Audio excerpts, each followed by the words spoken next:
आज की इस जबरदस्त मार्केट एनालिसिस में स्वागत है। एक तरफ ग्लोबल लेवल पर मैसिव मैक्रो इकोनॉमिक शॉक्स हैं और दूसरी तरफ लोकल लेवल पर सॉलिड माइक्रो ट्रिगर्स। आज का ट्रेडिंग सेशन बिल्कुल एक्शन पैक्ड होने वाला है। तो चलिए सीधे इसमें डाइव इन करते हैं और समझते हैं कि आखिर मार्केट के अंडर करेंट्स हमें क्या इशारा दे रहे हैं। हेलो गरुडारियंस, भारी वॉलेटिलिटी के बीच मार्केट सेटअप आज कैसा रहेगा? एकदम एग्जैक्ट यही सवाल हर ट्रेडर और इन्वेस्टर के दिमाग में चल रहा है। ग्लोबल टेंशंस और डोमेस्टिक डेटा के क्रॉस फायर में हमारे लिए क्या अपॉर्चुनिटीज छिपी हैं और क्या रिस्क्स हैं, आज एग्जैक्टली यही डिकोड किया जाएगा। सबसे पहले और सबसे बड़े रिस्क ट्रिगर की बात करते हैं, $115 का मार्क। जी हां, यूएस और ईरान के बीच जो ताज़ा एक्सचेंज ऑफ फायर हुआ है, उसकी वजह से क्रूड ऑयल अचानक सर्ज करके $115 पर बैरल के लेवल को क्रॉस कर गया है। 4 हफ्ते का सीज फायर अचानक से टूट गया और इसने पूरे ग्लोबल एनर्जी मार्केट में एक भारी पैनिक वेव भेज दी है।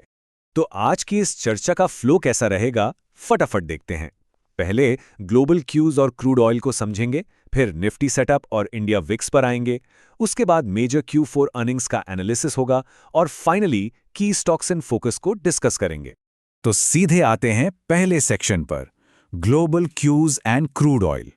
ये जो अचानक से जियोपॉलिटिकल टेंशन बढ़ी है, इसने ग्लोबल मार्केट्स को बुरी तरह हिला कर रख दिया है। और इस पूरी सिचुएशन को वेल्स फार्गो इन्वेस्टमेंट इंस्टीट्यूट के डैरल क्रॉन्क का ये कोट बहुत ब्रिलियंटली समराइज करता है। वो कहते हैं, even if the immediate conflict de-escalates, we expect the aftershocks will remain with us for some time. मतलब अगर वॉर अभी रुक भी जाए तो भी मार्केट को इस लॉन्ग टर्म जियोपॉलिटिकल रिस्क और इंडस्ट्रियल आफ्टरशॉक्स को प्राइस इन करना ही पड़ेगा। ये कोई ओवरनाइट फिक्स बिल्कुल नहीं है। और इस कॉन्फ्लिक्ट का कैस्केडिंग इफेक्ट देखिए। यूएस ईरान क्लैश के कारण स्ट्रेट ऑफ हॉर्मुज ब्लॉक हो गया है, जो दुनिया का एक बहुत ही क्रूशल वाटरवे है। ग्लोबल सप्लाई चेन्स रुकने का डर पैदा हो गया है और इसका नतीजा, ट्रेडर्स ने फिर से फेडरल रिजर्व के रेट हाइक वगैरह को बूस्ट कर दिया है, क्योंकि हाई ऑयल प्राइसेस का सीधा मतलब है हाई इन्फ्लेशन। अब बढ़ते हैं अगले सेक्शन की तरफ, Nifty setup and India VIX. देखते हैं कि इस ग्लोबल पैनिक के बीच हमारा अपना डोमेस्टिक मार्केट कैसा परफॉर्म कर रहा है। दिलचस्प बात यह है कि निफ्टी ने एक बहुत ही स्ट्रॉन्ग रीबाउंड दिखाया और 24,119.30 पर क्लोज हुआ।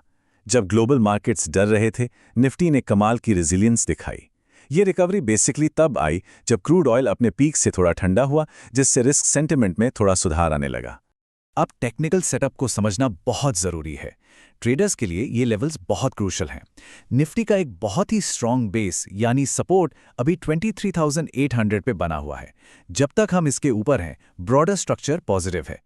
ऊपर की तरफ इमीडिएट रेजिस्टेंस 24,600 पे है और अगर मोमेंटम और बढ़ता है तो अपर रेजिस्टेंस 24,800 पे फेस करना पड़ेगा। ये जोन एक बड़ा कंसोलिडेशन जोन बन सकता है और इस पॉजिटिव स्ट्रक्चर को बैक कर रहा है ये नंबर 18.30। हमारा इंडिया विक्स यानी फियर गेज कूल ऑफ होकर इस लेवल पर आ गया है। वॉलेटिलिटी का गिरना एक क्लियर सिग्नल है कि मार्केट में डर थोड़ा कम हुआ है, जो डायरेक्टली बुल्स को एक सॉलिड सपोर्ट दे रहा है। पर पिक्चर इतनी सीधी नहीं है। यहां एक बहुत ही अजीब कॉन्ट्रडिक्शन या क्रॉस करंट सिचुएशन बन रही है। एक तरफ फॉरेन इंस्टीट्यूशनल इन्वेस्टर्स ने 2,835 करोड़ की बाइंग की और डोमेस्टिक इंस्टीट्यूशंस ने एक मैसिव 4,764 करोड़ का माल उठाया। स्मार्ट मनी मार्केट में आ रहा है। पर दूसरी तरफ हमारा रूपी अपने रिकॉर्ड लो 95.08 पर गिर गया। ये डायरेक्टली बढ़ते ऑयल प्राइसेस और स्ट्रॉन्ग डॉलर डिमांड का असर है। मैक्रो डेटा के बाद अब हम शिफ्ट होते हैं तीसरे सेगमेंट पर, major Q4 earnings impact. Market को आज काफी हैवी फंडामेंटल डेटा और रिजल्ट्स को डाइजेस्ट करना है और यहां सबसे बड़ा शॉकर सामने आया है टाटा टेक्नोलॉजीज की तरफ से। उनका Q4 रेवेन्यू थोड़ा डिप होकर 3,438 करोड़ रहा, लेकिन शॉकिंग पार्ट उनका नेट लॉस है, जो कि सीधा 2,132 करोड़ पर खड़ा है।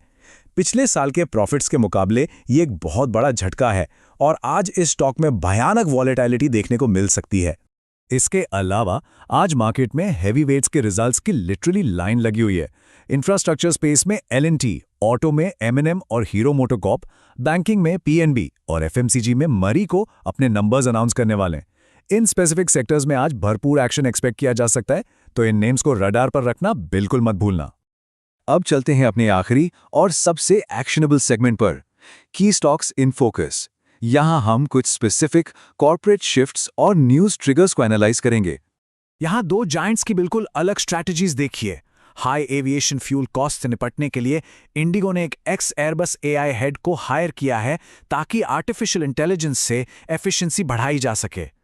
और वहीं दूसरी तरफ रिलायंस ने ईरान वॉर के चलते डोमेस्टिक एलपीजी शॉर्टेज को काउंटर करने के लिए अपना एल्कलेट आउटपुट कट करके एलपीजी प्रोडक्शन बढ़ा दिया है। यह दिखाता है कि ग्राउंड रियलिटी के हिसाब से कंपनीज कितनी तेजी से पिवट कर रही हैं।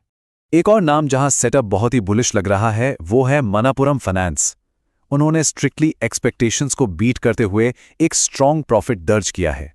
खासकर उनके गोल्ड लोन सेगमेंट में बढ़िया ग्रोथ दिखी है। और इस पे सोने पे सुहागा ये है कि बेन कैपिटल ने कंपनी में 4,385 करोड़ रुपीस का मैसिव प्राइवेट इक्विटी इन्वेस्टमेंट किया है। ये फंडामेंटल स्ट्रेंथ और इंस्टीट्यूशनल बैकिंग का एक परफेक्ट कॉम्बो है। तो अब आते हैं सबसे क्रूशियल पॉइंट पर। एक तरफ ग्लोबल टेंशन्स और ऑयल का उबाल है और दूसरी तरफ निफ्टी का strong support, massive DIA buying और हेवी अर्निंग्स। सवाल यह है, with geopolitical shocks clashing with strong domestic data, are traders properly positioned for today's cross currents? क्या पोर्टफोलियो में रिस्क और रेजिलियंस का सही बैलेंस बनाया गया है? ओपनिंग बेल से पहले इस सवाल पर जरूर विचार कीजिएगा। अगर आज का ये मार्केट एनालिसिस इंफॉर्मेटिव और स्ट्रक्चर्ड लगा तो subscribe to our YouTube channel for daily market setup updates. रोज ऐसी ही डीप इनसाइट्स यहां मिलती रहेंगी ताकि मार्केट में हमेशा एक कदम आगे रहा जा सके। और आखिर में इस डीप डाइव को एक बहुत ही पावरफुल विचार के साथ समाप्त करते हैं। धर्मो रक्षति रक्षिताः। ट्रेडिंग डिसिप्लिन और प्रोसेस का पालन करना जरूरी है क्योंकि वही डिसिप्लिन आगे चलकर कैपिटल की रक्षा करेगा। Keep learning, keep growing.